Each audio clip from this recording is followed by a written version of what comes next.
Hey guys, welcome back to the channel. In a previous episode, I posted a video about the Godox Nano, the new one, and it seemed like that video resonated with a lot of people. It actually, I think, got a lot of people angry about it, and I'd like to take this opportunity to apologize to absolutely nobody. I stand by what I said. That thing was terrible, and I say was because I ended up returning it because I really did not find any use for it. I think that it was, I don't know if it was rushed to be put out or if they fell into the camp of GoPro, for example, where they released something just because they needed to release something and not necessarily because it was well thought out. In an effort to remain positive and not just crap on the thing, I want to talk about what I would actually recommend, which is the previous version, or at least to me, even like the previous version, because I believe they came out with a version after this one. But either one of these I would highly recommend, and this is the Godox. If you use a Godox system, obviously we're talking about the Godox Nano, the Godox Xpro, and obviously Xpro S because I'm using Sony, but this is the one that I would actually recommend. The thing with this one, guys, is that as you can see, it's not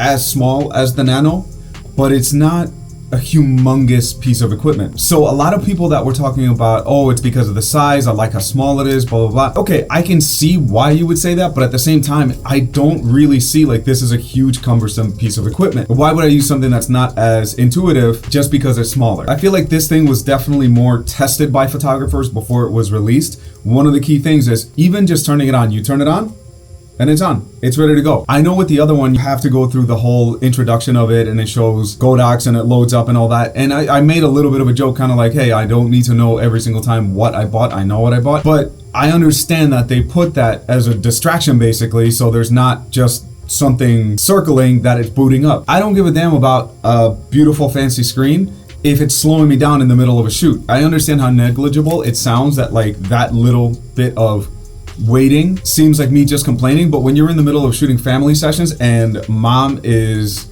a little upset because she would rather be hanging out with her family and grabbing drinks at cocktail hour than be hanging out with the photographer doing photos, those microseconds in adjusting really do make a difference. Additionally, if you're used to shooting in silent shutter and now you need to shoot in mechanical because you want to now shoot with flash, you have to shut it off and turn it back on also. That also takes a couple more seconds in order to boot up. Again, it sounds like I'm just complaining, so I'm going to move on to why this is better. So that's one of them. Obviously, booting up, it's immediate. The buttons are very easy to understand. They're labeled. I am a little bit more old school. I prefer buttons over a touchscreen. I think a touchscreen is just, it's kind of like when you're driving a car. If I want to turn up the radio, I just want to go like this. You don't have to look. You can just turn up the radio and you're turning up the radio. If you don't have that, you have to go on the screen and just kind of play around with it. And I understand I'm sounding old by saying this, but I promise you I'm not the only one that agrees with that. So if something like that annoys you, I promise you the Nano is going to annoy you. This is definitely a better way of doing things. I can and I do, as we're walking from, let's say, one area of the venue or wherever we're shooting to another, I will literally click and do this.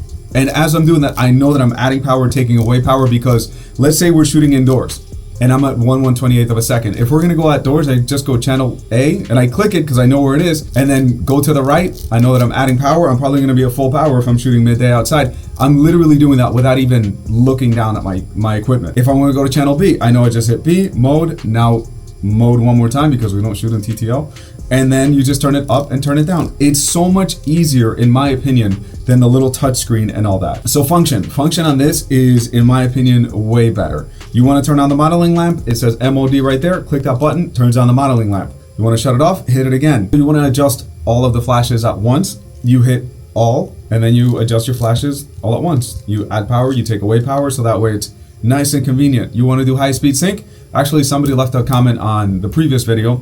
How do you do high speed sync on the Xpro? Literally right there, there's a little button. You're gonna hit sync, and now you're gonna see that little H with the lightning bolt. It means you're in high speed sync. It's as easy as that.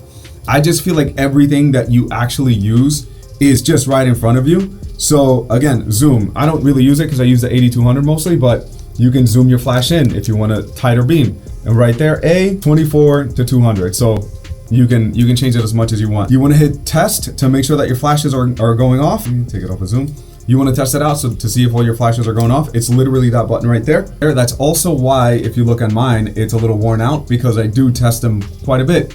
I want to see when my shadows are falling. I want to see how strong it is, because sometimes you do here's one thing that it does have a little glitch. Let's say you're shooting and you notice that it's not as high power as you had set it. Let's say I set A to full power. It's not as high power as you had set it for some goofy reason. If I hit test, it almost like resets and I don't know if that's something with my AD200 or if it's something with this, but when I hit it, it resets and it gives you full power now. I don't know why it does that. Like, it won't give you full power and then you hit it, now it'll give you full power when you hit test. And now it'll be back to normal. Now you can adjust and all that.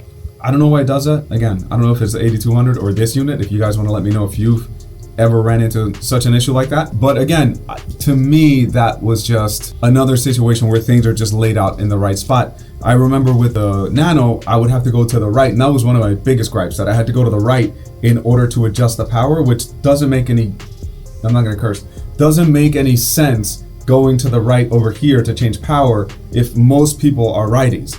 So if I want to change power on the other one, I had to go like this, which just seemed counterintuitive. I don't have my hand where I need to shoot. Sometimes you'll be shooting and you go, oh shoot, it's just a little too hot. I can turn it down a little bit as I'm walking back or as I'm walking forward.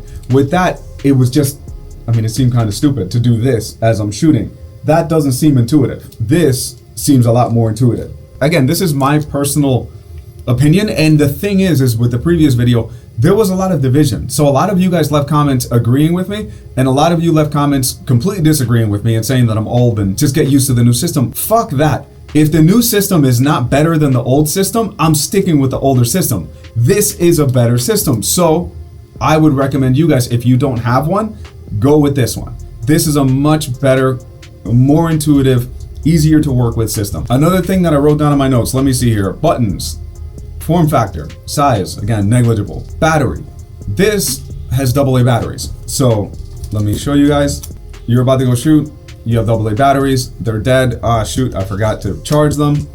You can stop by CVS, get yourself a couple of AA batteries, and you're good to go. With the other one, yes, you can charge it in your car. You know, you can have a USB-C and charge it in your car and everything's fine. And there are a lot of USB-C ports around now too, since everyone is going that direction. But to me, it's just so much easier having something that you're able to change easily and you have a backup just in case for some stupid reason you're 2 minutes away from your shoot and you forgot to charge it. You can at least use a different set of batteries if you have an extra set of batteries on you, which, you know, most of us do.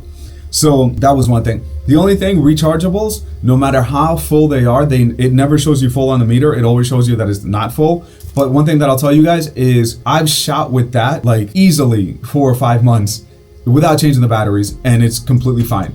I don't know how long they last, but it definitely lasts a few months, and we shoot at least 4 or 5 times a week. So they're being used quite a bit, and you know, they last a long time. So I usually change them, you know, every few months just to make sure that it's not going to malfunction or act up on me. But generally speaking, you can get a lot of mileage out of the rechargeable ones, even if it doesn't show you that it's at full power. And then the last thing that I put is durability. Now, I can't speak for the durability of the other one because I returned it as soon as I figured out trying to stay positive.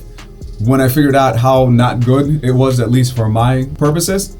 But this one, I've been beating on it since, well, I switched over to Sony in 2020. So it's been about 4 years, and it's still, except for a little bit of fading on that button, which I know what the button is because I use it so much. Everything else is very, very good. I don't really have any issues as far as, you know, I haven't had any issues with it breaking or anything like that. The only thing I would say is just be careful if you travel with it. The TSA, just like anything else, they don't give a damn if you check anything in that's gonna get thrown around. Mine got checked in once, and when I had Nikon, and it broke the screen, so you know, just be careful with that. Usually I don't take it off, I just leave it on and then I put it inside my shooting bag, which that's another video that I'm gonna make, is the best shooting bag, messenger bag, because there's a lot of backpacks too. But the best messenger bag is one that isn't made anymore, and it pisses me off. Like, I'm sounding old because all the older stuff is so much better, but I tried the new version of it and it's terrible. And I'll go over why. Guys, I don't want to just sound like just a grouchy old man just, you know, preaching about how everything before was better.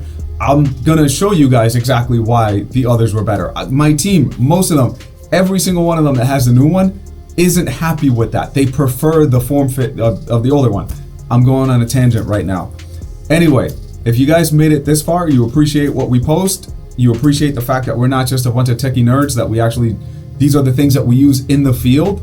Feel free to subscribe, guys. I'd love to put more content that you actually want to watch. So if there's anything that you actually want to watch, leave a comment and I'll be happy to go over it, as long as we have experience with it. I'm not just going to talk about, in theory, this is better than that. No, like, I only want to talk about things that we've actually tried in the field as professionals and what we would recommend to you guys, or the advice that we would give you. Again, thank you guys for watching, and I hope you're having a great week.